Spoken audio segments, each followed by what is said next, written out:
And even a week or so thereafter, I didn't get it. Then it dawned on me, because I had the seals in my back window. Now, seals on my back window, of course, with the feathers and the Moroccan flag, you know, and it dawned on me.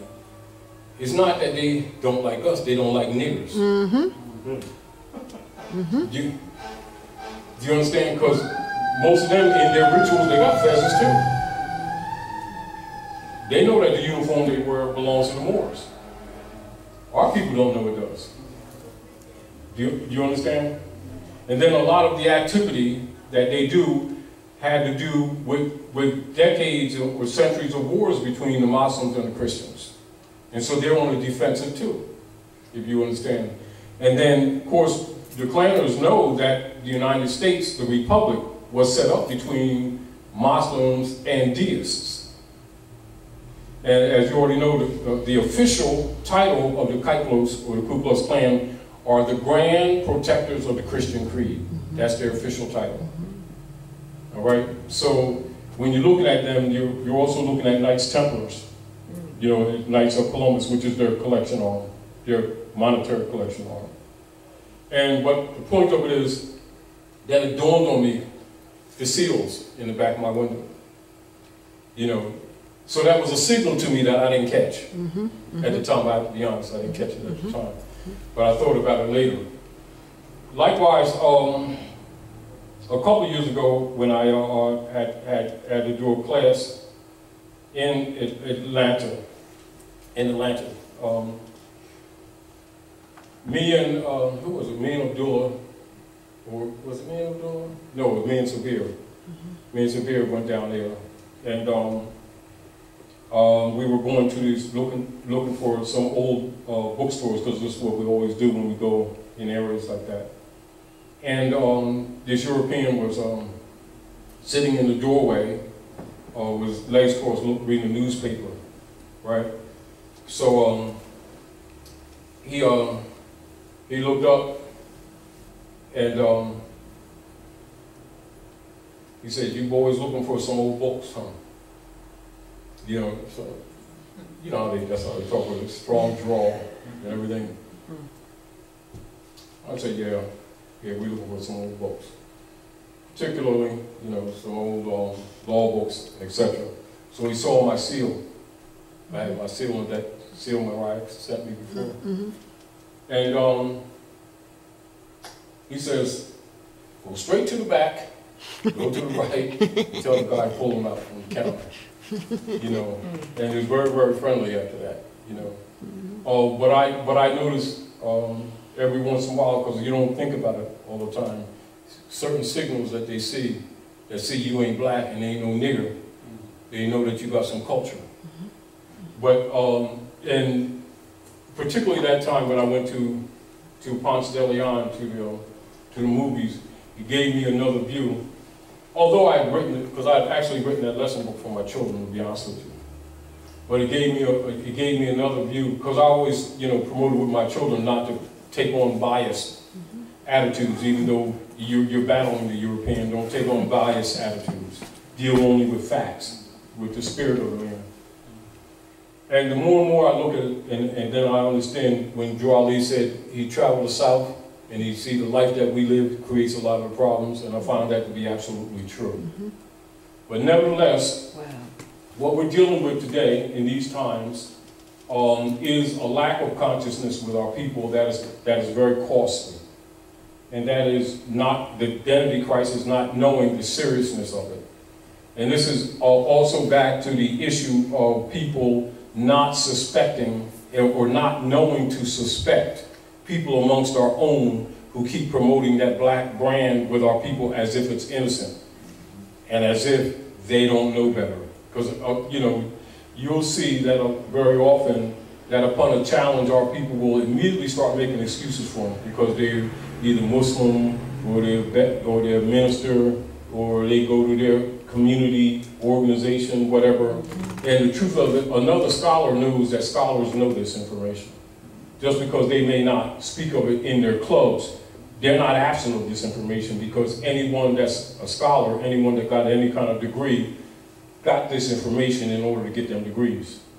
It may not be their interest, politically or economically, to speak on those things because a lot of their institutions will collapse. But what that shows when you study this over a period of time is that many of our problems have been because we ourselves have been defending men and women amongst our own who have been promoting the brand system to our own injury, and we defend them just because we know them. Do you understand? Or because we've been members in different organizations with them, when actually nature does not recognize that. Truth is what it is. Truth does not pass away. Don't change or pass away. So there are fundamentals. So it doesn't matter whether it comes from a European or Asiatic. Truth is truth. And what you find is when you, the more you study, the more you go into world history and true religion. We're not talking about dogma. Keep in mind the masses get dogma. The masses don't get religion. You know, and they don't know that. But scholars know that. And it's a lot of these dynamics which are really interesting that I find that are very sensitive in finding a way to liberate people from their own baggage when they think that they've actually been liberated when they actually have not. Again, and that's again the necessity of the Dungy case.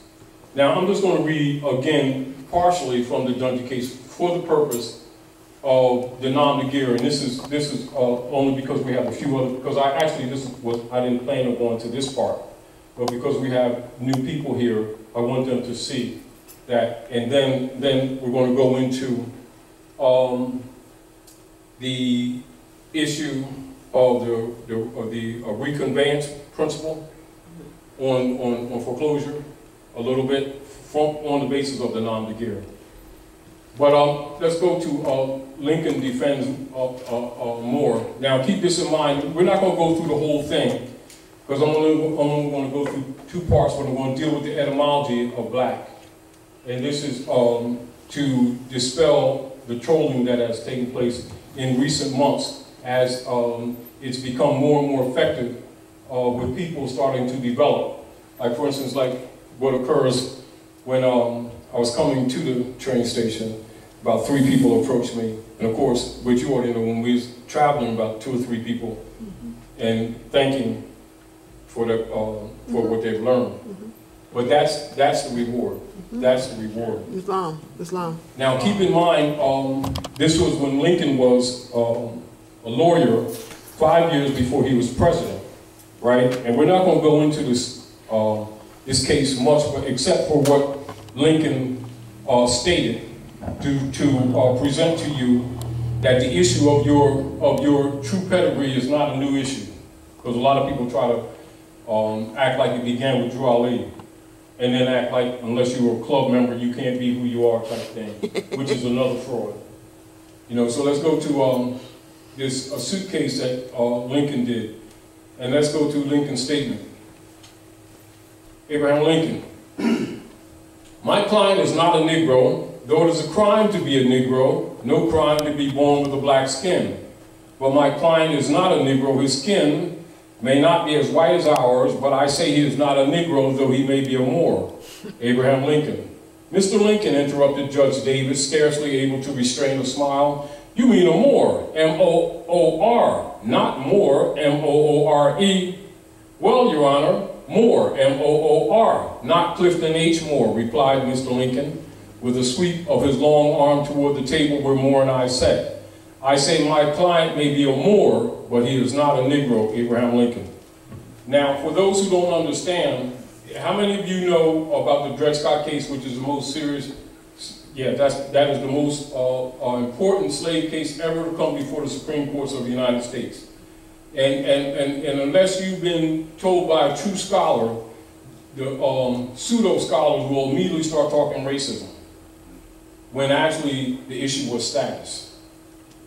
And so the status was dead, and in law, like say for instance, to make it very clear, because I don't want to go into this but so much, if you come before any court on Earth planet, and you're claiming a name that is not your own, and you're claiming a brand system, or Nom De Guerre. Nom De Guerre is wording or pseudonym.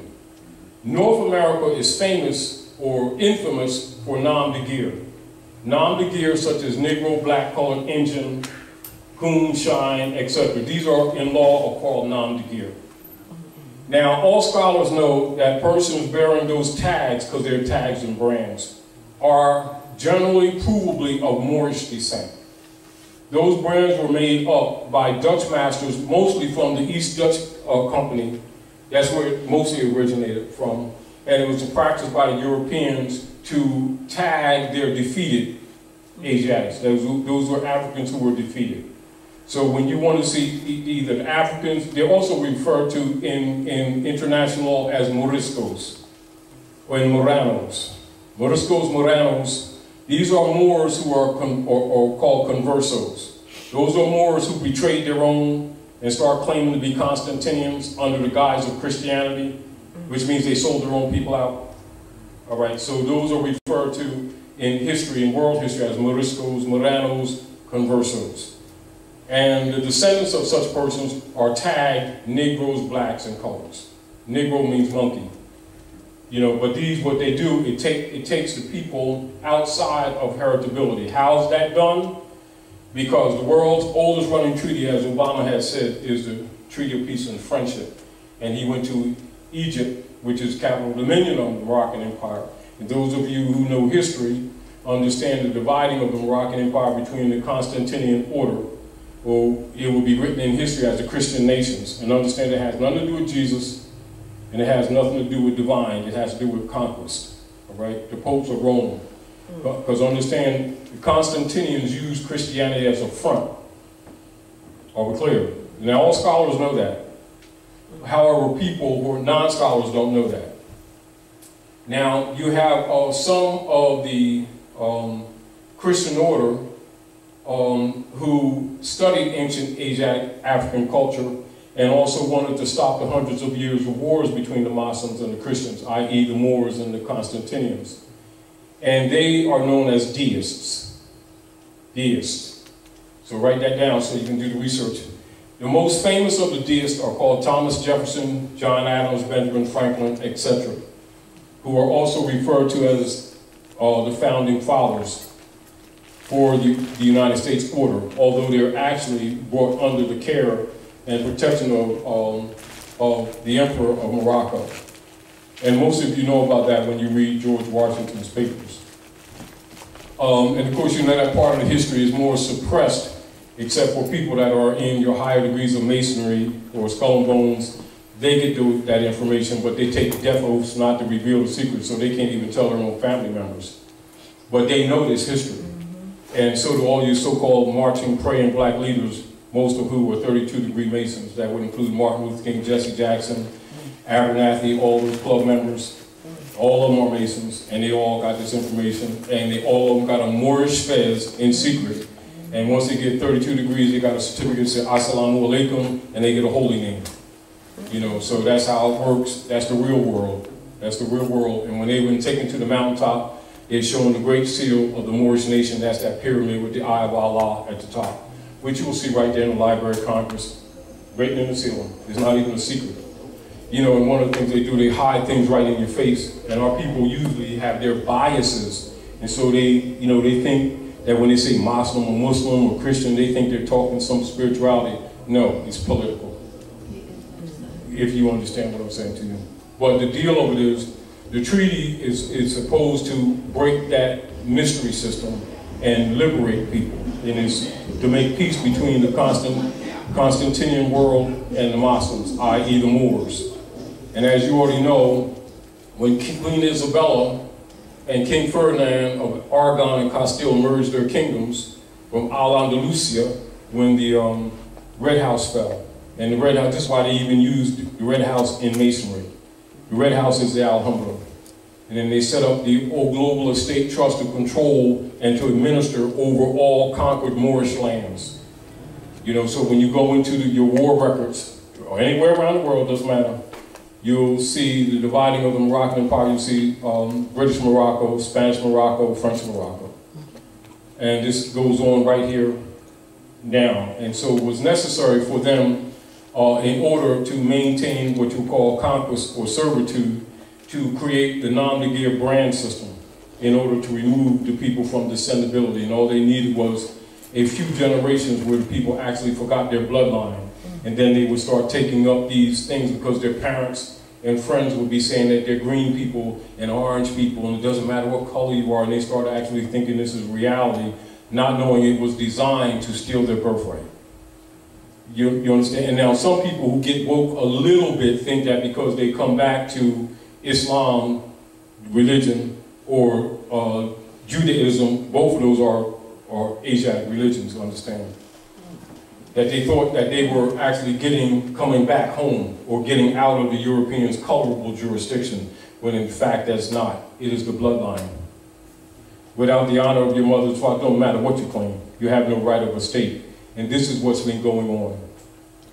Now, and so again, for those of you who've done any studies in jurisprudence, and then logically be done studied in jurisprudence, you understand jurisprudence is the science that treats of positive law. But in logic, you recognize, you're taught of the different systems of law, positive law, to recognize, to distinguish from color of law, which is operative here.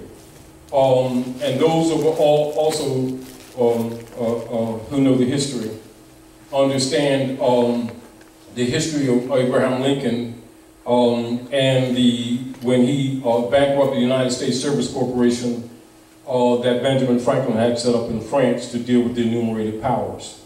So I'm just hitting on some of these things to put you on key to understand the politics that you're dealing with today. And this has much to do as to why they have suppressed original article of Amendment 13 with its 20 sections, and why the children in the school systems only get the 2 sections right now, but all scholars know about the 20. You understand? And so while that is not the subject matter, I'm saying that for the benefit of people who come here new, so that you can do some research on your own, so you can understand the major theme on why we're hitting on these things. And as you already know, we can't do in one lecture or even in 2 or 3 lectures undo what Rome has done for years. However, it is the duty and responsibility of all scholars, no matter what walk of life, to tell the truth, because they all have these degrees. Meaning, like, if I was talking to a rabbinate, a rabbi in the rabbinate, and talking about the history and the Gnostic degrees, it'd be no conflict unless their members, their bill payers were around. Their bill payers were around, they start talking about sin and, oh, get thee away from me, and the devil and all that kind of stuff. But they're not around, there's no argument whatsoever, because they're Gnostics just like I am. Same thing with bishops from the church. Same thing with, imams from the mosque. But then when they get out amongst their club members, they start promoting hate. Like their God is better than everybody else's God, and they start pulling up toothpicks and sticking each other, and all that kind of stuff. And talking about his love and Jesusness. I'm telling you, you can meet some of the most hateful people that do stuff to people in the name of religion, because it ain't religion in the first place. They're dealing with dogma, So again, what we want to encourage you to do is do research and understand that the masses do not get religion. The priesthood have kept religion for themselves and have made little clubs and have been ruling over the people. And all of your politicians are high priests. Islam, brother. All your politicians are high priests. All the people in these houses that they're accusing God and Jesus and Muhammad of, they're all high priests. Are we clear? Clear. And one of the disadvantages that the masses have is that they keep thinking that these people, because they go around saying Jesus, God, Allah, Moses, Muhammad, that their spiritual agenda is different. No, all of that's political. In secret, all of them are Gnostics. In secret, all of them got Qurans, Uaspi, the 4 Vedas, Bible, Septuagintas, Latin, Septuaginta, Hebrew, etc. And all of them know that the 7 golden candlesticks in the book of Revelation and the 7 circles around the Kaaba when Muslims make the Hajj is exactly the same thing. And they got these people sticking each other with toothpicks and mad at each other and create a bunch of secularisms, and they're raping the people, got nice suits on, $3,000 suits, nice airplanes, fly all over the place, delivering the word. Well, it's what they've been doing, they've been getting over forever, you know. And whenever the prophets come to liberate the people, it is the priesthood who murder them. Ain't no mystery devil that murders the prophets. It's always been the priesthood. From Muhammad, they ran Muhammad out. Yeshua, this is why they even had the Nicene Council and changed his name in order to deceive the people from the real history. You know, knowing, but yet in the secret societies, one of the first lessons they will give them is Ruth the Moabitess, his great-great-grandmother. And knowing that Jesus was Moabite, you know, he was a Moor too. You know, and so the descendants of the same bloodline think that they're green and black people and purple, and light skin orange, and don't matter what color, they don't even know that's their same bloodline. And so he came amongst his own, they received him not. Now they got Roman names, which are Nom De Guerre. Rome has hypothecated all their estates, present tense and future tense. That means all inheritances. And this is the hypothecation that you'll see when you go into congressional records, when it's talking about Franklin Delano Roosevelt with the birth certificates after they ran through another corporation shell. That's what that's all about. So I'm just throwing that at you so that you all understand that all that stuff is related. All right, and also to remind you that when Woodrow Wilson met with the Jesuits and a lot of the lords of London, of the Lord Governors, they're called Lord Governors, London off Jekyll Island, Georgia, it was the purpose of solidifying the unum sanctum policy. And so a lot of people get caught up in, you know, whether there's gold or silver coins, which is actually surface argument. It is true, but that's a surface argument. The real issue is the estate and the resources. You know, it's sort of like getting people to argue about the oranges and the apples off the tree in the basket to avoid arguing about the roots of the tree in the ground and the ground itself. This is the same way they've got people diverted into arguing the gold and silver coin and whether there's real gold or whether they have money, etc. or not, with Woodrow Wilson thing, when the real issue is that the gold in land and the land is what your issue is, the estate. And this is again where the identity crisis and the Nom De Guerre come from. Now, in argument, so I'm going to go into just the etymology of black, and then we're going to go into, when we talked about the reversioner, entry into your claim to whoever claims to be the holder in due course of the instrument, trying to take your property or your estate, etc. But I'm going to go into, I want to read status, and keep this in mind, good brother, with the Dred Scott case. When you read the surface page, you'll see that it says plaintiff in error. And now, for those who don't understand, so we don't want to get, you know, delayed into that case itself. The status is that when he came into court, and he's arguing about the territorial issue of the Missouri Territory being a free area, and that when the Sanford family took him into the Missouri Territory, therefore he should have been free. And then the argument was that the issue was his status. It mattered not where he was, because status is everything. You know, come before the court, claim to be Dred Scott, that's a confession that he's European property, because he's of Asiatic African descent. He ain't Dred Scott. Plaintiff in error, you see. But by our people not understanding Nom De Guerre and why the brand system exists, it doesn't dawn on them that you cannot transact business in another man's name no matter how many generations and claim right of estate. Ain't gonna happen. Goes back to an ancient rule, honor your mothers and fathers that your days may be longer upon the earth land which the Lord thy God has given thee. Also another one says, I hold my hand out all the day long to a hard-hearted and rebellious people who were not called by my name When they repent from their sinful ways, I'll hear from heaven and heal their land. All of this deals with the purpose of the Nom De Guerre as a counter. And so we're not talking from a dogmatic perspective. We're talking about an actual jurisprudence principle that is ancient on earth plane. And our people need to be aware of that, because most of the time when you go into the Septuaginta or the Bible or the Quran, people start getting spooky. And those books are not really for that. They're really for reformation, social reformation.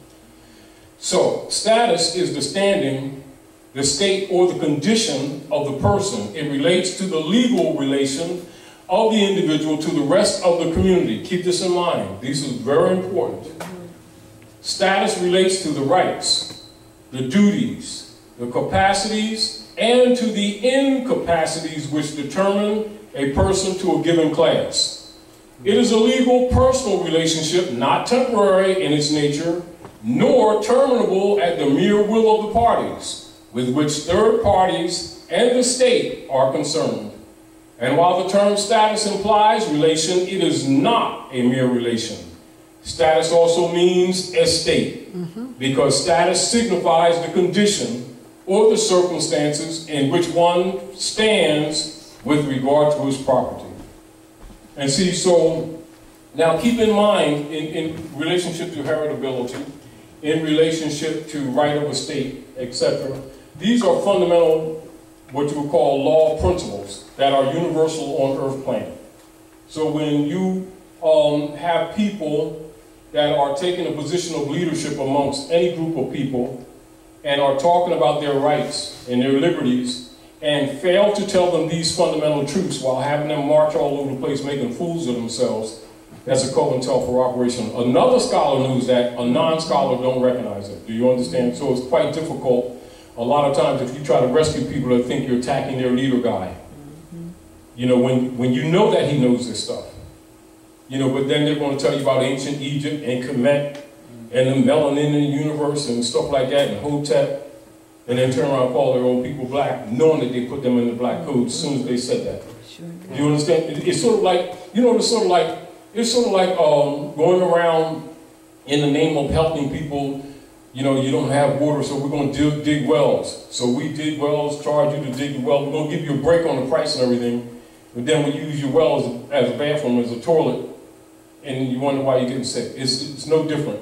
That means when people go into ancient Asiatic African history and dig up a lot of data about the great things that occur with our people and the great things that our mothers and fathers built and everything, and then turn around and call them black, they just peed in the water. I see that. You know, now a scholar recognizes that, and a social engineer recognizes that. A person caught in clubism and non-scholars get caught up, oh, they don't like black people. You know, they start that kind of stuff. You know, and they make these kind of statements like it's really deep and like they're really helping their people, not even knowing. They put their people in the black codes, then they want to march all over the place and complain about the black codes being enforced. It's like somebody running around talking about a pit bull is an elephant, then when they charge you elephant fees, you want to get pissed. You know, I mean, and it's really, you know, and that's allegorical, but that's true. And that's what's happening to our people. When they agree to be black, they come under Christian black codes. You know, and then they want to complain about the codes being enforced. Then when they argue, they go and put the European name on a piece of paper trying to sue somebody. I'm Joe Smith. You know, and then they have no standing in court. Now they're mad. You know, of course, the black codes and the doctrine of discovery comes in. And then people get emotional. You can understand because they're being injured. You know, but the issue is that people who know law and people know the rules of inheritance and people who know true American history know exactly what's wrong. That it's the Nom De Guerre that's blocking them from constitutional protections. They know it from the door.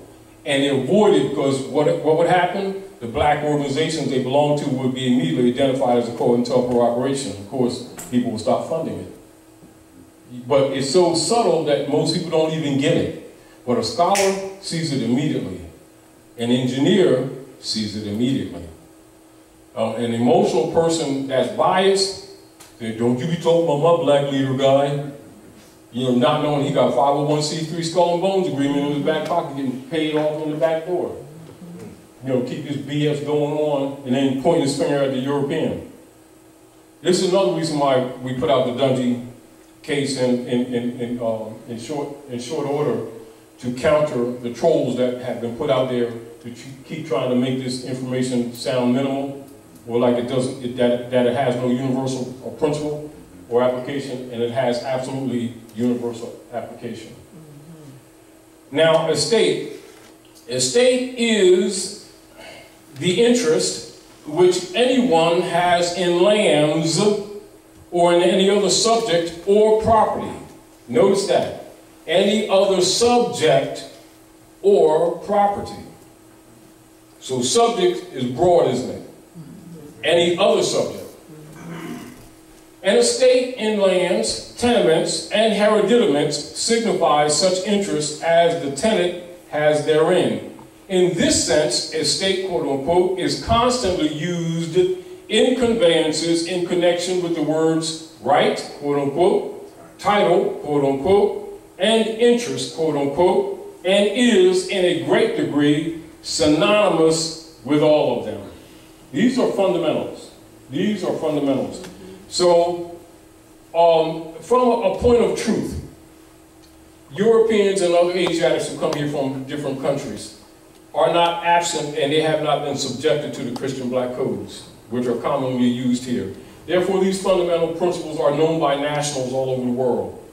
So logically, not coming under the black codes, they can come to the North Gate and begin to make economic progress even in bad times, in the worst of neighborhoods, and our people haven't figured it out, not knowing that their status is dead.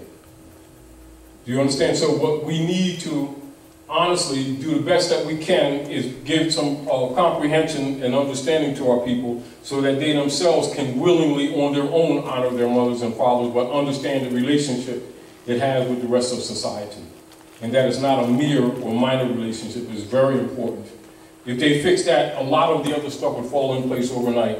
But we know that due to training, etc., that most people aren't willing to change their position. And they stay in the black codes, and then they keep marching and starting some new black organization to deal with the black codes that they keep agreeing to. So, again, that's why it pays for us to deal with scholarship to try to clean this mess up. And so we're going to go into the etymology of black, and then we're going to go into a rebuttal in relationship to your estate, and an estoppel. Etymology of the word black. The word black is an adjective. First rules classification of the word into its proper matrix. The matrix actually means womb, that actually means mother, that actually means part of speech. All right, so the first thing you do when you're looking up any word is you put it into its proper matrix or proper part of speech. This is third grade grammatication. Keep that in mind, because some people will try to make this stuff sound like it's complex. This is third grade grammar. So this is why when you look in the dictionary and you see a word right after, they'll have the part of speech in italics right after the word so that you can put it into its proper matrix. So all scholars know this rule, but people that are held in under the black codes aren't taught basic Nom De Guerre, which should be given to them in third grade. And so they grow up handicapped from the door. So we don't have to go into that, but I wanted to bring that to your attention, so that you can use your own intelligence to analyze the cause and effect, potentiality, and fact of how it operates in society. All right, so black, the word black is an adjective and is of Middle English, which you'll see in the dictionary will have ME. So Middle English origin. Linguistically and grammatically, Middle English places the word black between the years 1100 and 1500. As a means of measuring the passage of time, this equates to the timelines of the 12th to the 16th centuries. Scholars and other literate people who possess the capacity to read associate the Middle English linguistic timeline by way of the Julian calendar in the Common Era. In the history of European culture, this period of time is considered the High Middle Ages and is also called the Age of Cistercians. Cistercians are members of a monastic order which was founded by Saint Robert of Moesme in the year 1098 at Citeaux, France, under an austere Benedictine rule. So you understand that's Pope Benedict? All right, so you're dealing with the Constantinian order. All right, so you're dealing with the period of time, and whenever you're dealing with linguistics and in basic etymology, you always put the timeline, the part of speech, the timeline, and logically, the timeline will come up, and you can see 1100 to 1500. So basic third grader who has the capacity to read recognizes that the word doesn't go past 1100, and so when someone's trying to teach that child ancient black gods of Egypt, the child would automatically know that that person's lying. Exactly. But a person who can't read doesn't know that. All scholars know immediately that that person's lying. A non-scholar logically would not. But yet, this is third grade grammatication. Are we clear? So remember, you do part of speech and you put the timeline. So when you see they'll always put it in capital letters, M-E, when you look in the dictionary, which means in Middle English, you go to timeline, and you see the part of speech, which is the matrix. You see adjective. So a third grader knows that an adjective describes, it's a modifier, does not identify. So therefore cannot be person, place, thing, or idea, for that is a proper noun. A child knows that, but an adult who can't read has quite horrible difficulty using fundamental third grade reasoning to recognize that.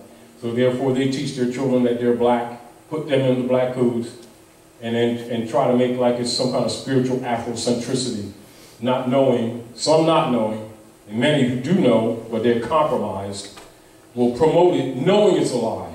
And then when their children suffer, they want to complain and march all over the place. Of course, the world don't have time for that, you know, particularly. So when other Asiatics come here from other parts of the world, you already know they don't come and practice the black codes. When they're talking to people who are ignorant, they may talk to them on that level because they know they can't get along with them, because they'll start saying, oh, you didn't make a lot, you ain't pray, you didn't give Reverend Jones $5. They start that kind of stuff. You don't know Jesusness. And they're very judgmental. And so most of the time they'll just quit while they're ahead, go get a thick piece of plexiglass because they're instructed to do that. Go get the empty house that was been empty for quite a while, you know. And then within 3 months, some of these people, some houses, braids and eyelashes and some soap powder wash their butts. While they're sitting around talking about salvation that don't damn exist in their communities. The families are falling apart, youth are dying younger and younger, jails are packed. Women single, got children trying to raise them the best they can, getting screwed all over, underpaid and abused. But they all say, no, they're full of stuff and they need to stop being phony. You know, and we need to start fixing this stuff because we have to take responsibility. Because a lot of this is in social engineering, you know.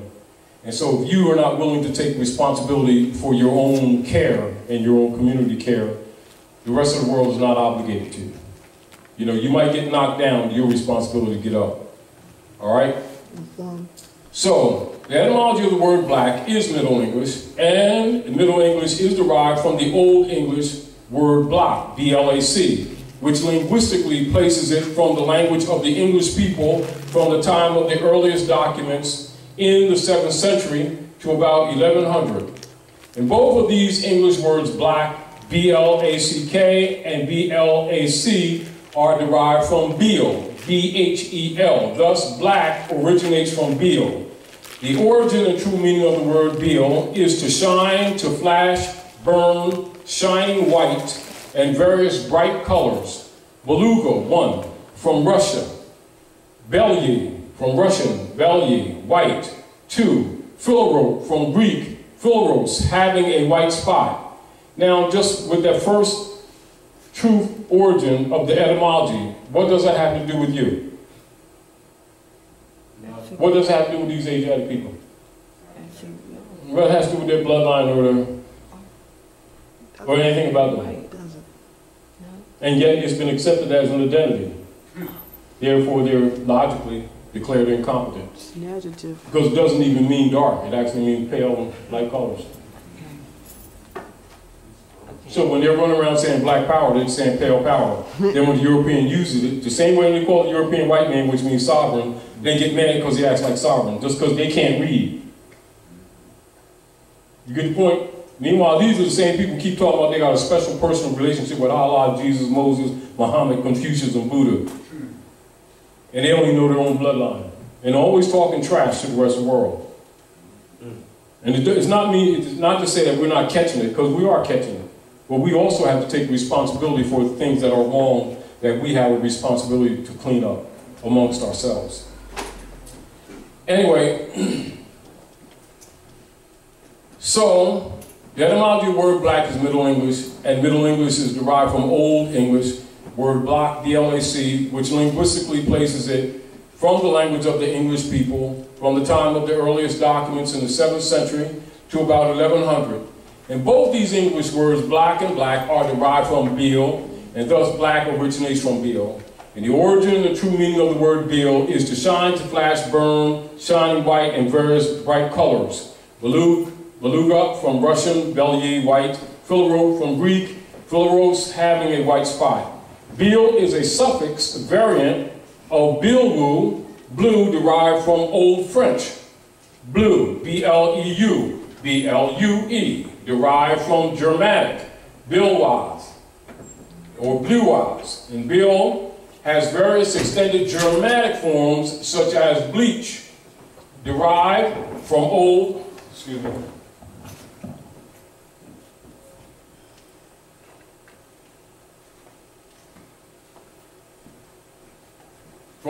English bleikjan, which means to make white. Bleak from Old Norse, bleaker, which means shining and white, and is derived from the Germanic bleikaz, which means shining and white, etc. Important derivatives of Beal are blue, bleach, bleak, blaze, blemish, blind, blend, bland, blind, blank, blanket, blush, black, flagrant, and flame. Etymology, noun, in plural form, etymologies, Middle English, etymologia, from Latin, etymologia, from Greek, from etymos and logia, which is logi, which means the study of, which you all know that. Etymology is the history of a linguistic form as a word, shown by tracing its development since its earliest recorded occurrence in the language where it is found, by tracing its transmission from one language to another, by analyzing it into its component parts, by identifying its cognates in other languages, or by tracing it and its cognates to a common ancestral form in an ancestral language. And etymon is the literal meaning of a word according to its origin from etymos, meaning quote-unquote true. Etymology is basic to elementary grammar and is vital to fundamental reading skills. This is fundamental third grade stuff. So you can see the difficulty that we often have in our communities where they'll come in the community, sell people a dead pledge. Dead pledge means mortgage. Contract is dead and the body is the pledge. And then they steal people's stuff, they're sharecropping, think they own stuff, can't even daggone read, and you can't tell them nothing because they're going to tell you about the Lord when they don't even know stuff that's in front of their faces. You understand? So we have these kind of problems over and over again, and then our people can't read, and their ego gets in the way when you try to teach them. Meanwhile, we keep catching hell. Generation after generation, it gets worse. You know, so the best way to fix things is just tell the truth. Though the truth will let chips fall where they may. But however, point that I'm making to you, when you think that your so-called leader guys and leader girls don't know this information, no, they do. It ain't always in their interest to expose it, because half these institutions that they've created actually are in place to drain the people of their economics. It's not really there to help the people spiritually or politically. They keep them begging and marching and praying while they get raped. You know, and where the European ain't raping them, they rape them. You know, they do it in the name of the state, and then others doing it in the name of Allah or Jesus, whichever flavor of the ice cream that works with them. You know, and this is what the prophets came for, to liberate the people from these opportunists. because those are the major passwords that are used by all of them. They hide behind the prophets. They do things not with the prophets and not with the divine, but in the name of. In other words, they tell you they got a delegation of authority order to collect finance from you, from the broke gods who always happen to be broke. And people have been falling for that too. I mean, a child could recognize that, but for some strange reason, adults have difficulty. They think that Jesus actually is broken, God is broken, Allah is broke, always broke. You know, which makes them subject to the IRS, of course. But anyway, so let's go to an argument that one would make in relationship to a rebuttal and an estoppel. How many people know what an estoppel is?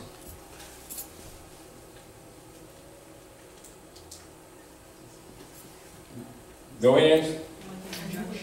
Oh, go ahead.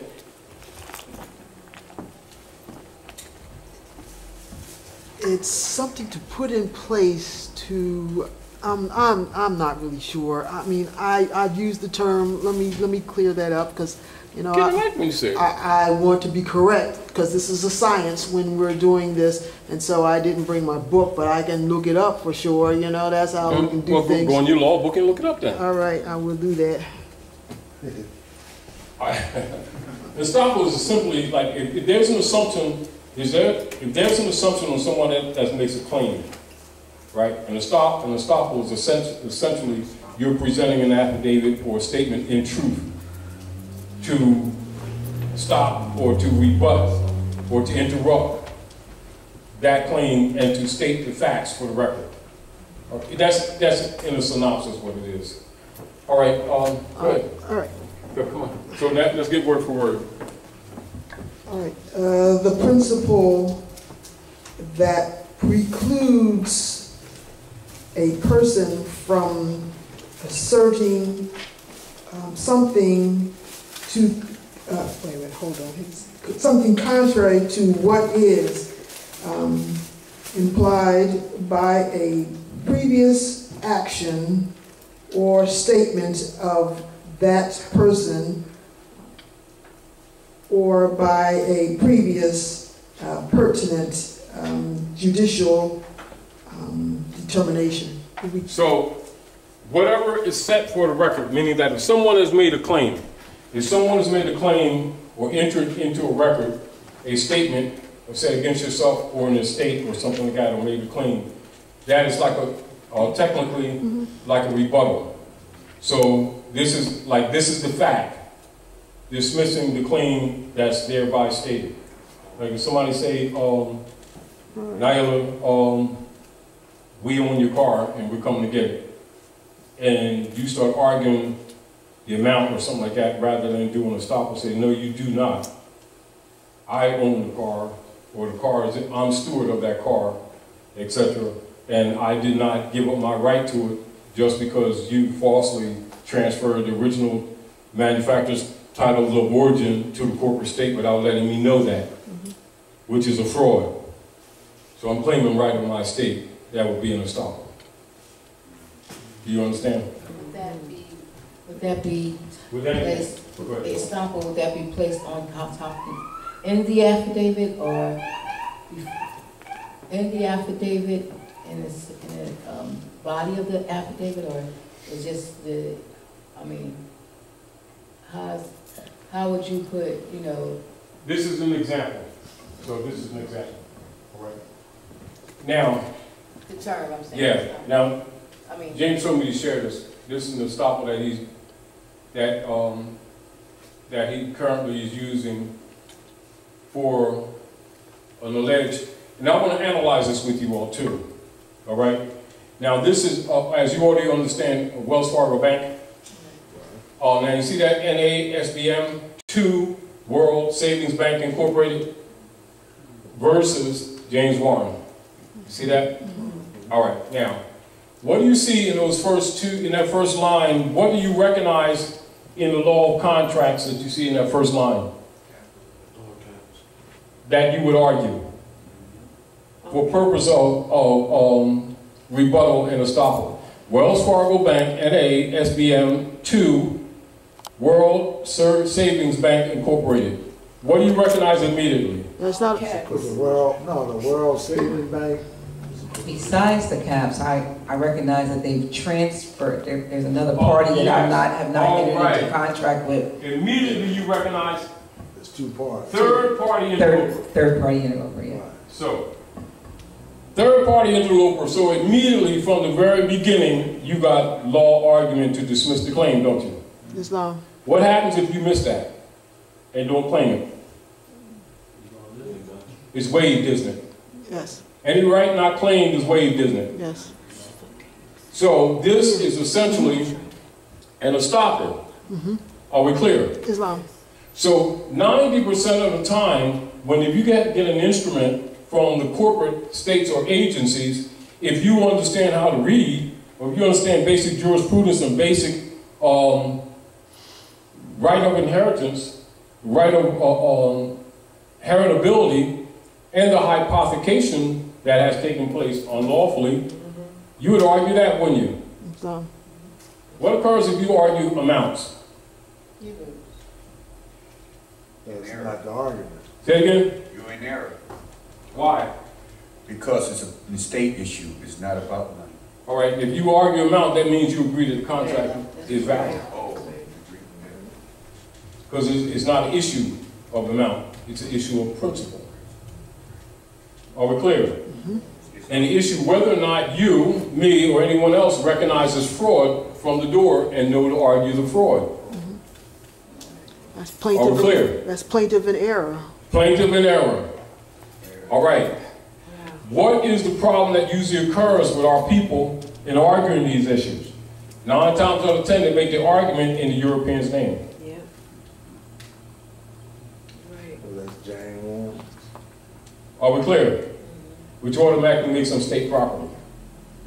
So it's automatically hypothecated, isn't it? Now, you know, over this last year, because of the accelerations of things that have been taking place in North America, and by the Asiatic nations starting to dump the U.S. T-bonds, which were put in place after the Civil War to convert their private debt onto the descendants of the Moors under the tag black people and slaves, etc., which is the basis of the United States corporation's economic system, is the U.S. Treasury bonds that was established after the Civil War. This is what Pope Francis was talking about. Are we clear? Now, knowing that, you already know that that's one of the fixtures in political operations of administrative powers that are being used by the corporate states to steal your birthright and your estates. So if you understand that, you understand also where your arguments should be, don't you? You see? You make no assumptions otherwise. Are we clear?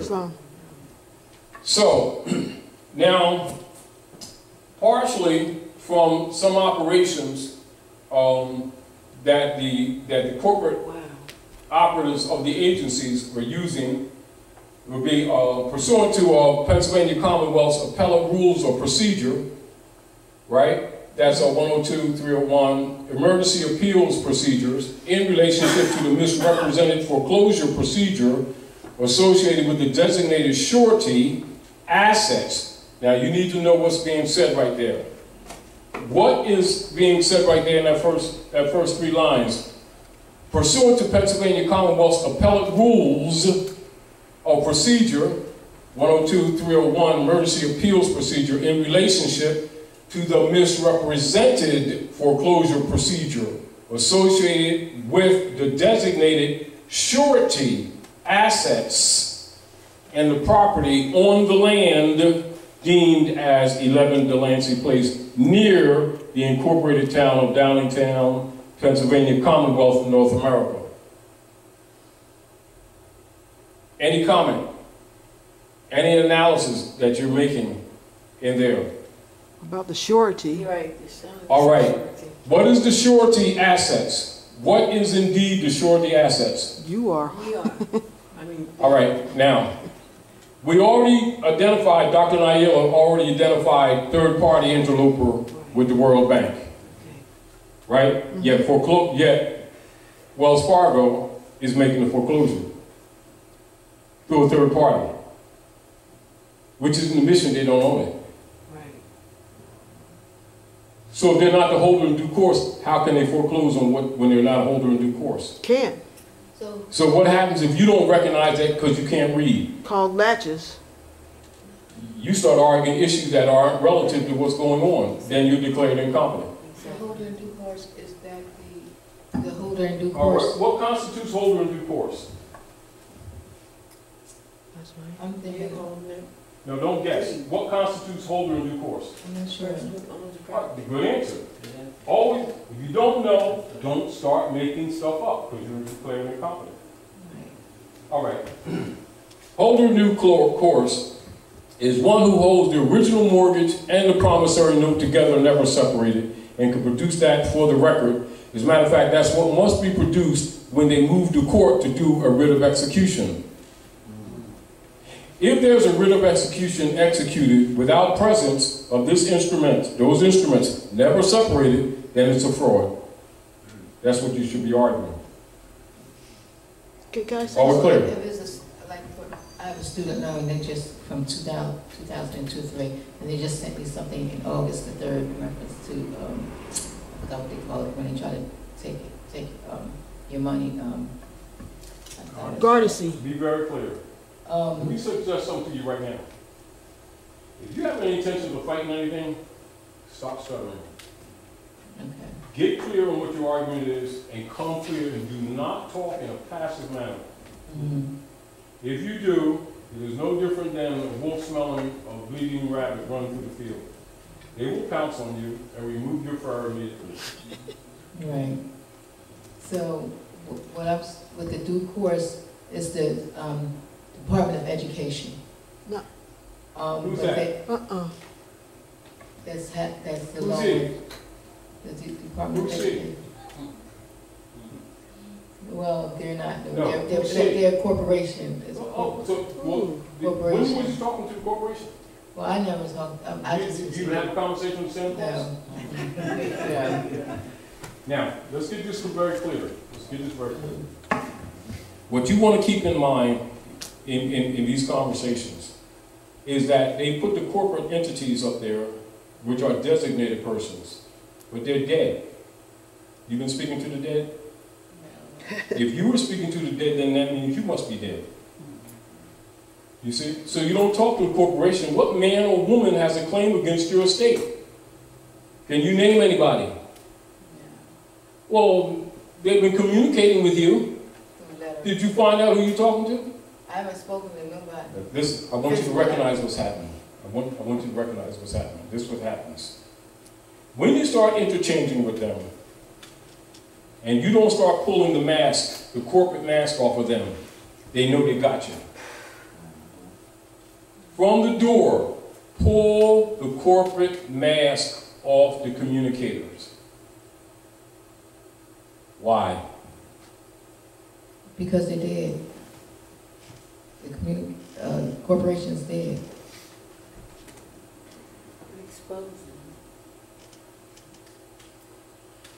Corporation can't talk, can't do anything.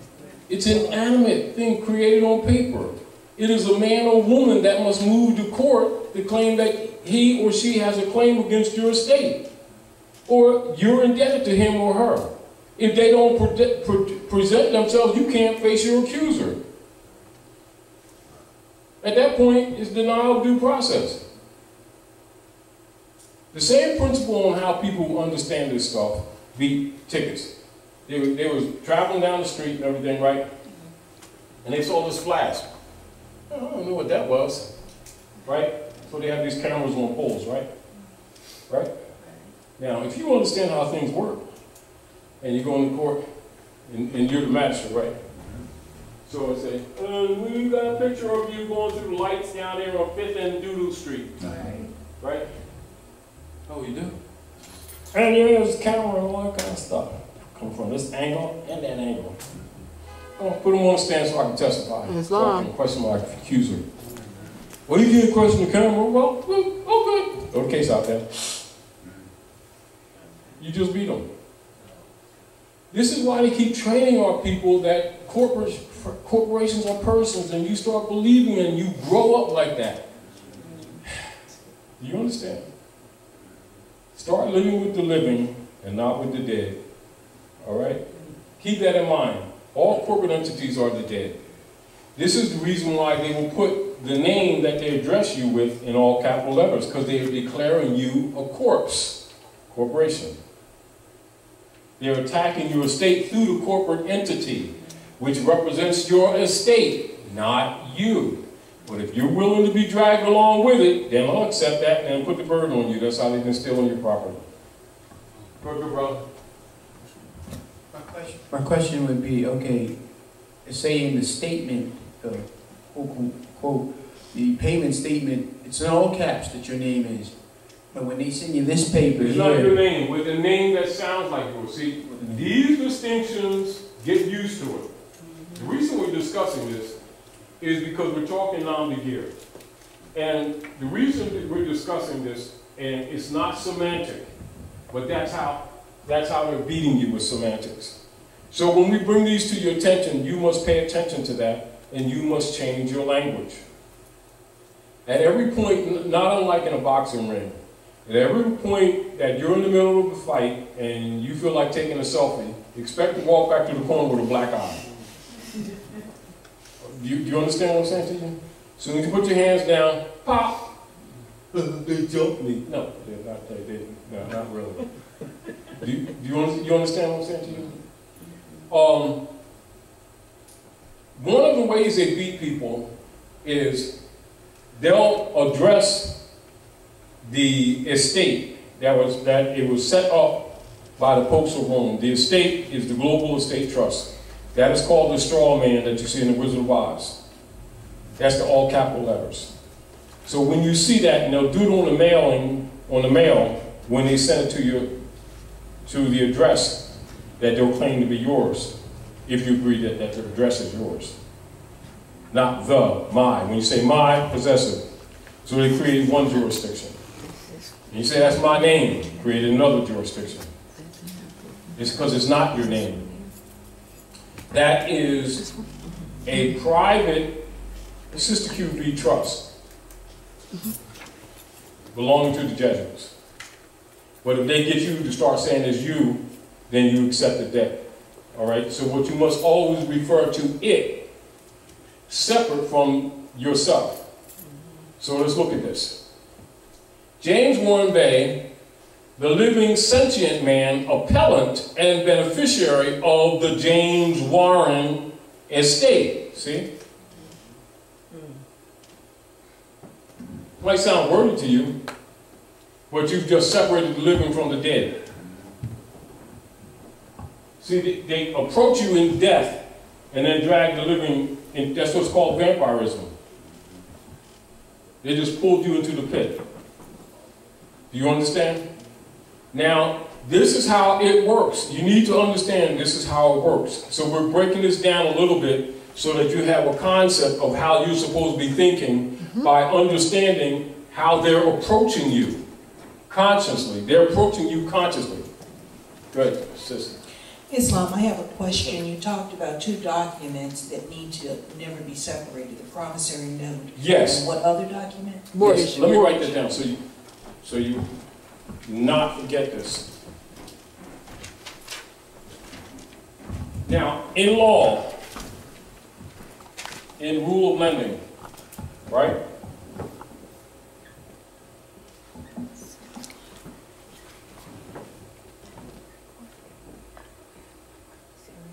You ain't never had none. Because I ain't give you no check unless they gave you a check. Did they give you a check? Mortgage, right? One.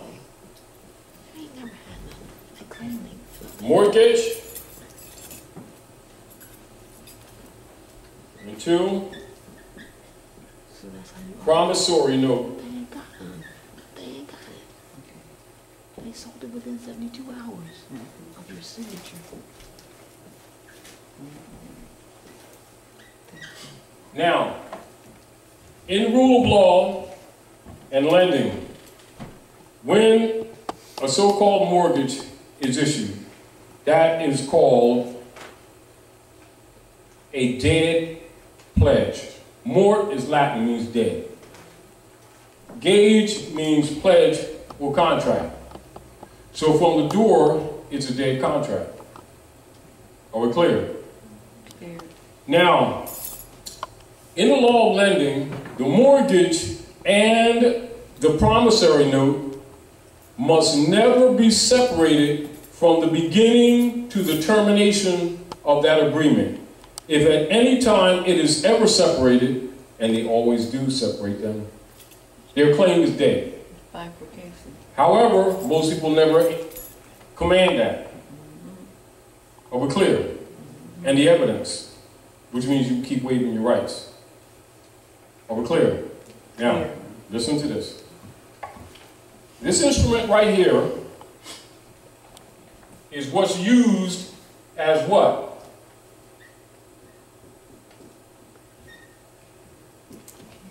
I can't see that far. What's that? Surety. Surety. What's surety? Collateral? What's surety? Guarantee. I want her to answer. I would say collateral or a pledge of property against. All right, you need to know exactly what surety is. You got your law book out? Nah, I didn't bring it tonight. Surety is, He got it. He got one. all right, go ahead, big brother. Right there. Wow, that's what I like about these Moors. Yeah, they come prepared. They got their tools. boy. Oh, yeah. You got the tools, good brother? Yeah, give them read surety. Now, keep this in mind. We're going to explain a little bit so that you'll understand where your arguments are. Are we clear? Now, in bookkeeping, when a loan is made, because in North America, the land, keep in mind, North America is Morocco. That's the land. The corporate entity exercising judicial civil powers on the land is the United States Service Corporation. Are we clear? By what is called corporate descendancy or succession, you have about 4 of them that's been operating, controlling Morocco since the fall of the first one in France that Lincoln bankrupted in 1860. Are we clear? So you have successions. Another one after that one crashed by Woodrow Wilson. That lived the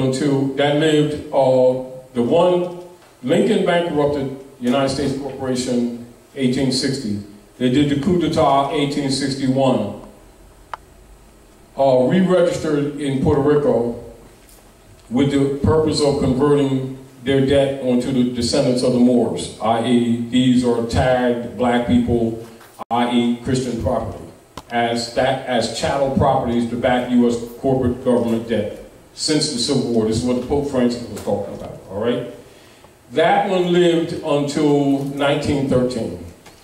Noble Drawley set up the Old Canaanite Temple for the restoration of the estate to the proper heirs, commanding the Queen of England, who's the middle party. And also they would be the managers or the administrators of the United States Service Corporation colonial operations in Morocco, i.e. the USA, all right? To honor her obligations to the treaties and honor her obligations to good government here under its Republican form, including the enforcement of all corporate states having a Republican form of government according to the Constitution and the treaties and the ordinance of 1787. So that crashed that United States. So Woodrow Wilson set up another one in Puerto Rico again, and so that's your third one. That's that's the third one. And then Drawley set up the old Moorish Holy Temple of Science as a civic organization. You already noticed it's following the heels of Marcus Mosiah Garvey, who was teaching government. again reinforcing the international community to enforce the Constitution and to honor the heirs and stop branding them Negro, black, and colored. That takes them off the platform. So that crashed it again in 1925. And so while it was crashed, they still try to cover that up. So by 1928, it was really done. And this is when Woodrow Wilson, Franklin Delano Roosevelt set up another United States corporation company in Puerto Rico, and then they used the birth certificates as sureties. You know, because remember, they have already been using the marriage certificates, claiming the eggs in the womb. And of course, the bank bonds that they've been using since the Civil War, they've created multiple derivatives off of them, and nations were starting not to accept them. So this is a continuous thing that's been going on. So it's been necessary for them to use the Jesuits' army, was the U.S. military complex, to force nations to accept the T-bonds. This is how they've been staying together. And so, as you can see, Lincoln bankrupted the first, the organic, not so much the organic United States, but the United States Service Corporation that was to give the service contracts of good government. And so that was the overthrow of the Republic since Lincoln. So Lincoln, as you all know, was the last lawful president at North America. Thereafter, all other presidents are de facto. So Lincoln bankrupted one United States, Noble Raleigh bankrupted two. This is including activities that's going on with the bankers, except there are other things that they're doing, but we're talking about, when you really boil down to it, you're really talking about heirs to the land. People will get caught up in the gold and the silver arguments, which is logical. You know, the fiat currencies, which is logical, but understand that that is surface, that's surface. And so when people are talking about the politics at North America, they'll usually run immediately to that. The gold and the silver coins, whether or not there's lawful money, Article 1, Section 10 of the Constitution. Yes, surface argument. The real argument is the legitimacy of operative government here, controlling the assets and the estate on the land. Civil jurisdiction, civil land jurisdiction. And this is also why it was necessary for them to do or to convert or to set up the U.S. democracy order and bring in admiralty law from the sea, piracy. And so therefore the descendants of the Moors are declared booty and prize. So now, of course, you already know that's breach of treaty and breach of constitution. This is again why it's necessary for them to brand them Negro, black, and colored so they can't be charged with human trafficking, because there's no such thing, no such people exist on Earth planet. And if you get them to agree to be Negro, black, and colored, then that's called consent. Are we clear? This is where the Nom De Guerre comes in. Now, go ahead, read it, brother. Get in your mic. Surety, one who undertake to pay money or to do any other act in the event that his principles fell therein. E. Reed Block, 312 PA. No, you don't read that. Just read the substance of what a surety is. Okay. One downs with his principles for the payment of the sums of money or for the performance of some duties or promise, and who is entitled to be indemnified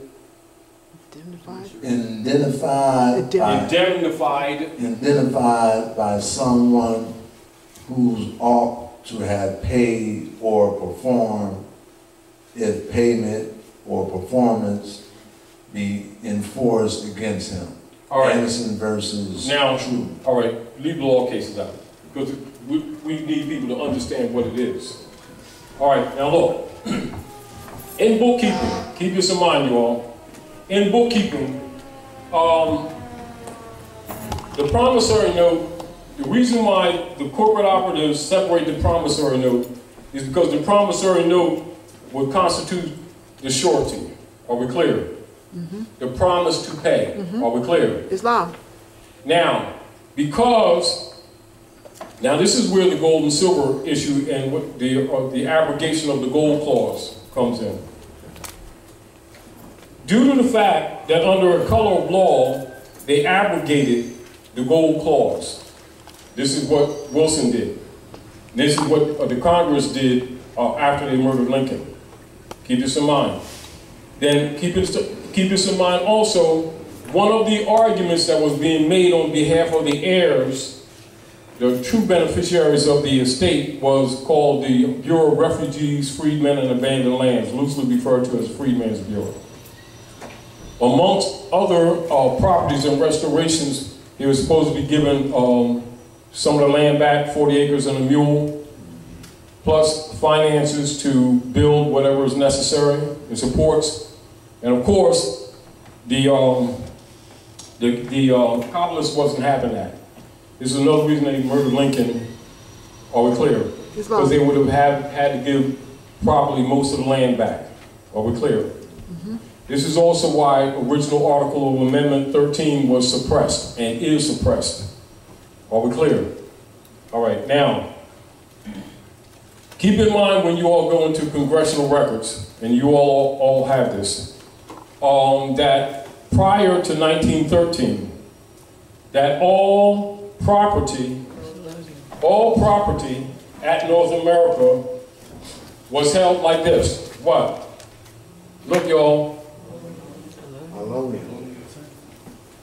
Free and clear. And this will be called what? Excuse me.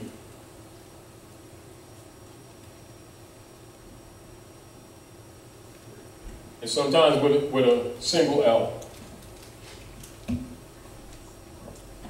Right? For the benefit of those watching, can you say what it is that they can't see? Say it again. For the benefit of those that are watching, you have to Oh, tell them what you yes. Now, allodial title and allodium. Now, I got two L's there, but sometimes with one L. Are we clear? Now, keep this in mind, y'all. When did this stop operating at North America? 1913. Does that correlate with anything that you're familiar with? Old Canaanite Temple, 1913. Of course. So prior to 1913, all titles were held in allodial title, all property. Why is it that the people aren't familiar with that? It's been suppressed. Why is it suppressed?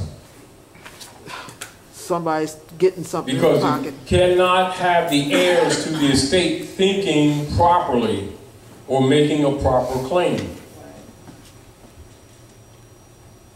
Because they'll be saying, well, I paid my mortgage note, my debt pledge. Contractors did, and their body is the pledge. Right. Are we clear? Yeah. Sharecropping. Are we clear? Now, in law, remember, these are the same people who say they know Jesus, God, Allah, Moses, Muhammad, when God's going to kick the devil's butt on Thursday. Now, if they know all that, they should know this, right? Mm-hmm. Isn't that law? How dare you claim the love of God you do not see, and love not your brothers and sisters you see every day? How dare you claim to know the laws of God, the laws of Allah and the prophets, and don't even know the fundamental laws of the land upon which you live? Man. Rule, same rule. Islam. Ignorance of the law is no excuse. You see why it isn't? But yet our people are always arrogantly talking about they got personal relationships with the divine order and don't even know the basic rules of civilization. Are we clear? Clear. Keep getting screwed and then blaming the devil. You get the point? And the world don't feel sorry for them because they act so self-righteous, like they know God, nobody else does. Don't even know the basic rules of civilization. You see the point? Now keep in mind, let's talk about how they do this. So 1913, you already know that's Woodrow Wilson, Jekyll Island, right? Islam. All right. Now, the promissory note and the mortgage must never be separated from the beginning to the termination of the alleged loan. Are we clear? Islam. They separate it and they take the promissory note, and what they do, instead of putting it on the debtor side, when they accepted that, they put it as an asset for the bank, didn't they? Mm-hmm. Mm-hmm. At that time, it became a surety. Mm-hmm. Are we clear what I just said to you? Are you clear? You understand that? They accepted the promissory note. In the ledger, it at that point becomes an asset to the bank. But then they list you as the debtor. But then your note is the asset, and they make a derivative off of that, don't they? Islam.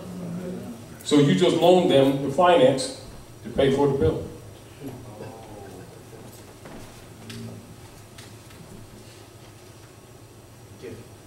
And you still don't own the bill. You're still a tenant. Now, do you understand when you go into law? And when it goes into 95, subsection A, that we talk about in the reversion, right? Where the discharge and the set-off debt belongs to the United States Corporation and its subsidiary, not to you. This is why it's necessary for them to create the straw and to get you to accept the debt when you don't own it, when you should be reclaiming. What would you be looking for? Write this down. Reimbursement.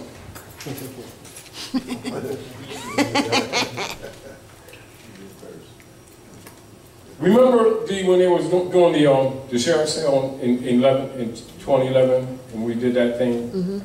Yeah, the rally. Reconveyance. Yeah. Some of the questions that were asked in there was based on understanding this. That's when the Congress sent that $106 million up, trying to pacify the people. When Denby said that she wasn't going to give them a continuance. Right, right. Yeah, they wouldn't talk to me after that. I know. Anyway, but it's understanding this principle. Are we clear?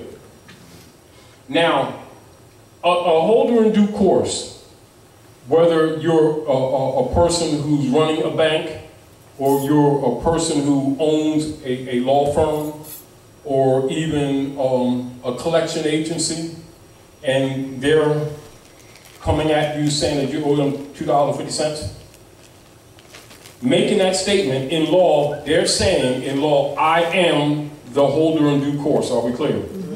Are we clear? Are we clear? Yes. What they're saying in law is that I have in my possession both of these instruments, not a copy, not some pay scale.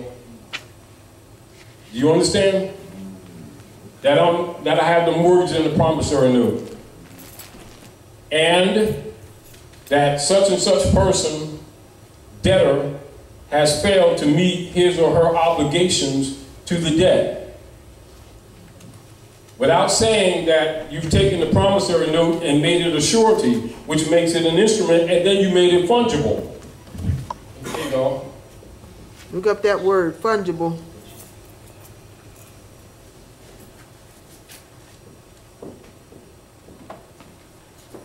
Go ahead, good brother. Radia. Read that. Fungible. What, in law? Yeah, in the law book. Fungible. F-U-N-G-I-A-B-L-E.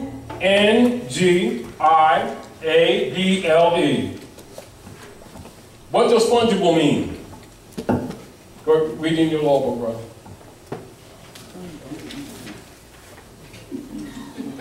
Now keep this in mind. This is an estoppel. All right? And then we're going to go through this, but I want to show you what's in it so you understand what you're looking at. Are we clear? Are we clear? And make sure you share this with your family members or people that you know who really don't understand this stuff. But yet they be signing these papers all day on time. Yes. I want you on the mic. Islam. Like, how do you counter that? How do you dispute that? At that, how do you dispute it? Yeah. This estoppel is a dispute. This is an example. I haven't read it all the way through. This is an instrument that's actually in operation right now. Was issued to them week and a half ago. Yeah.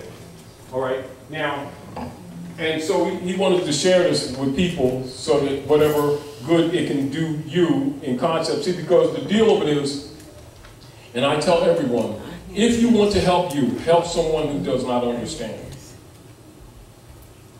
Do you understand? And make it clear as you possibly can. Because actually, all of us are tied together. Islam.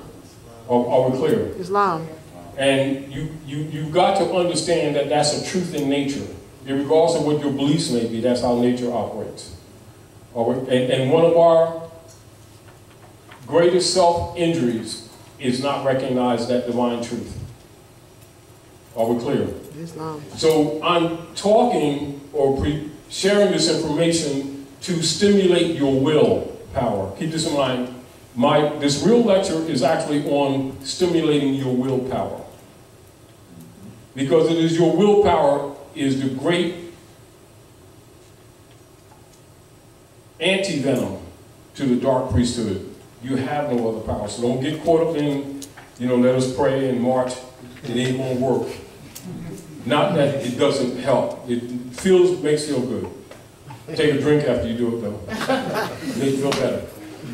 But in reality, it is really divine will.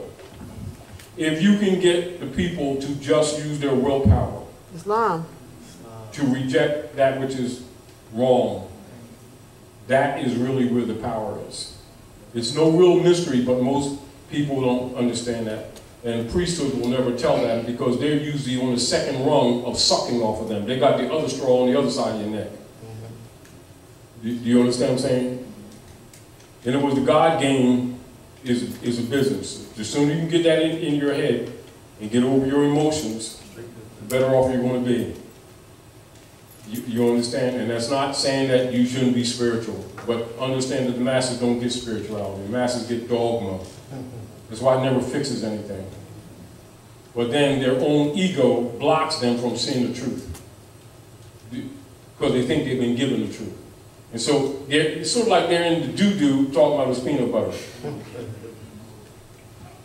And really, when you study our people, that's what they do. They will justify what they know in their heart to be wrong and not working just because they're afraid to deal with the truth, because truth will destroy institutions.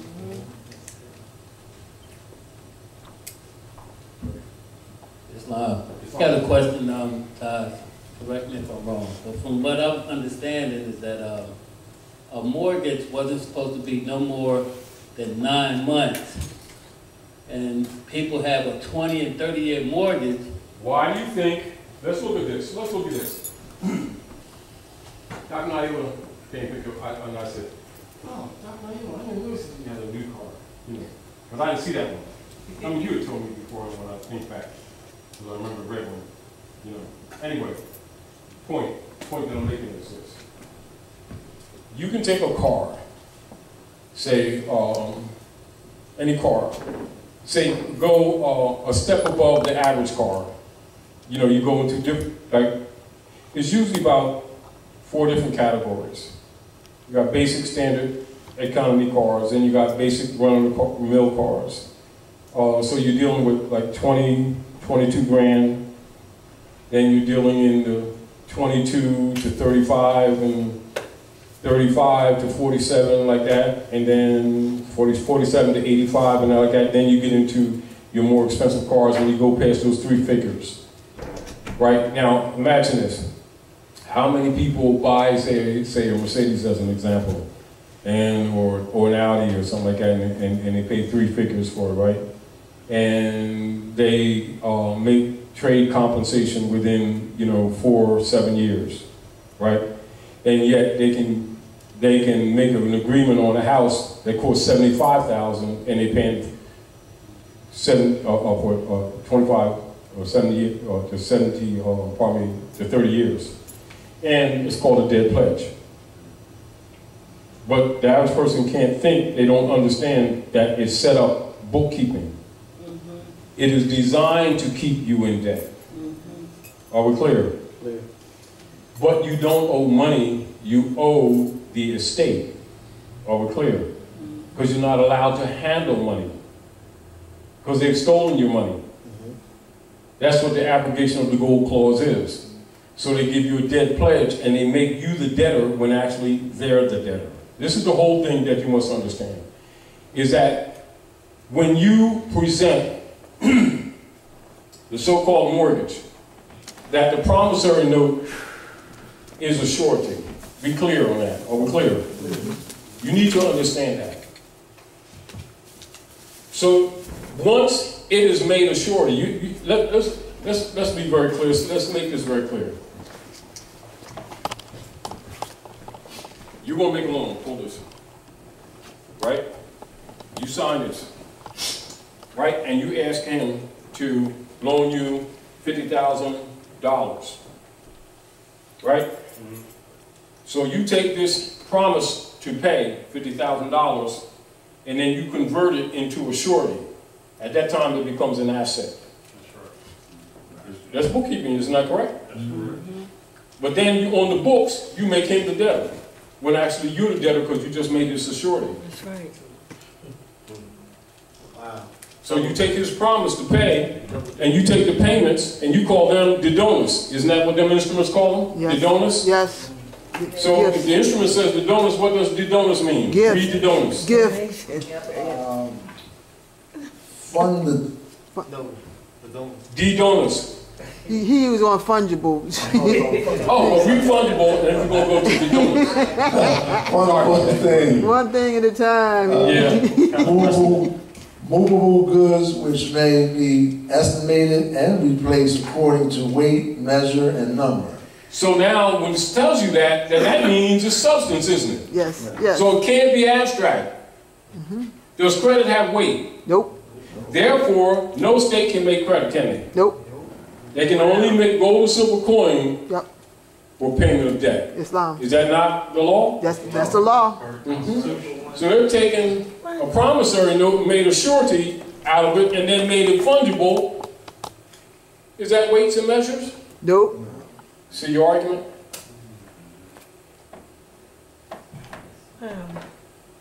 But if you can't read, you miss it. We've been bamboozled. Are we clear? Clear. Now, keep in mind, these are bound. They must never be separated from the beginning to the termination of the loan. But they've separated and made a surety out of this and then bundled it and made it fungible and put it on the stock market and generated finance on your signature. That's it. See how it's done? I'm explaining to you, you know, like you hear a lot of people say, well, they take your signature and make money out of it. That's a lie. They've taken your signature as a surety on that instrument and then put it on the stock market and generated finance for themselves. At that time, they just violated law. That's where when we did suretization the other week when we were here and why we did it. Now, so now you got layers, right? You got the identity crisis with the Nom De Guerre, Smith, Jones, and Johnson. These people of Asiatic descent, transacting business in European name, which automatically makes it state property. Then, you didn't enforce the Constitution. Islam. Right? That's right. By using the private commercial paper, which is called fiat. And you start calling it money when it's not money. It's really credit against your own estate. So, by necessity, they assign themselves as what? Trustees, or what? FOFR, and to protect themselves in law, within 72 hours, they usually sell it to another party, third-party interloper. How many people ever got a mortgage and then in short order, they send you a note that you got another mortgage company? Yes. Third party. Always, always. Third party. But for some reason, they still getting a piece of the action. Are we clear? Now, and so they list on the mortgage instruments the donors. Now read the donors. DI. DI. It's two words. It's two. D. D. E. And then D-O-N-I-S. D donors. Now this is very important because I'm going to go over this and then I'm going to read it all the way through and then we'll go back over it again, all right? But I just want you to see what's in your first paragraph, if you know what you're reading. Are we clear? So you need to understand what's going on, what's happening, in order to understand why this is an estoppel. They understand, quick, read it. De donis. De donis is got a company. DEDIMUS.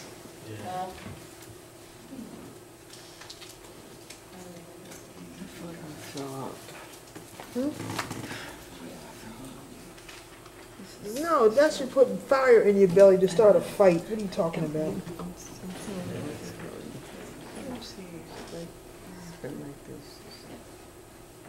You've been had, you've been bamboozled, that's all. Then look for the DI on. But it's actually de donis. DEDU? No, D-E, there's two words. DEIOTINASE. Oh, here we go, here we go.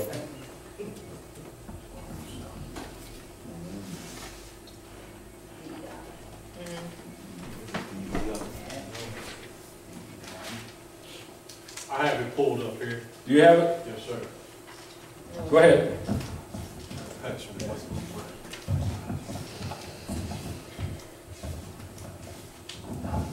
Go ahead, because we got airtime. De donis, concerning gifts, or more fully, de donis conditionalibus, concerning conditional gifts. The name of a celebrated English statue possessed in the 13th year of Edward I, by virtue of which estates in fee simple conditional, formerly known as dona conditiona, were converted into estates in fee tall and rendered inalienable, thereby strengthening the power of the noble. Well, therefore, when you're making so-called payments with Federal Reserve notes, it's accepted as de donis. It's a gift. You think you're making payments.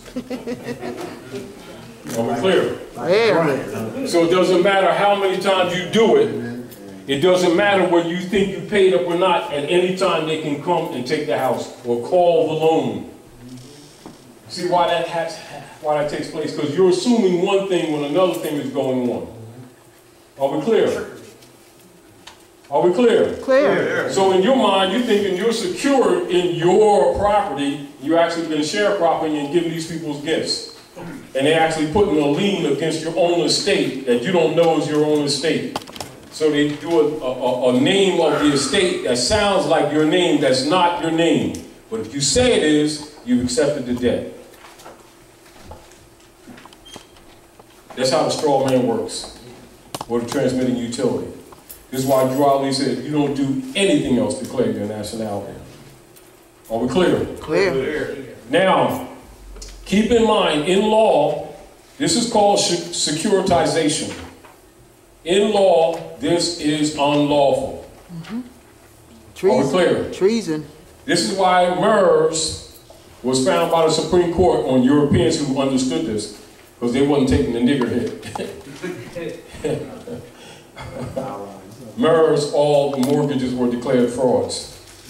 But they kept the system. That's why you had that housing bubble in 2008. Because Europeans were coming back at them to protect their estates. They knew our people couldn't read, so it wasn't really us. It was really the middle class Europeans being dissolved, and they weren't taking the hit. And so they started suing them. All right? But it's on this principle. I'm telling you what they were doing. Are we clear? Clear. But understand, all you so-called black leaders knew this stuff was going on too. This ain't racism. This is unum sanctum policy. But they got that 501c3 kickback, Negro, you know, for the word of the Lord thing, got you thinking they working for Jesus and they working for Rome all the time. Got you marching and praying all over the place. And that's the truth. It's uncomfortable, but it's the truth. So you don't argue with the priesthood. Show their tricks. You understand? You don't argue with a con man. Show the people how the 3-card Molly works. And you leave the corner. If the people don't lynch them first. You understand? But it's up to you to save yourselves. All right? It's up to you to save yourselves. So keep this in mind, because I want you to think on this, because this is very important, that these instruments must never be separated.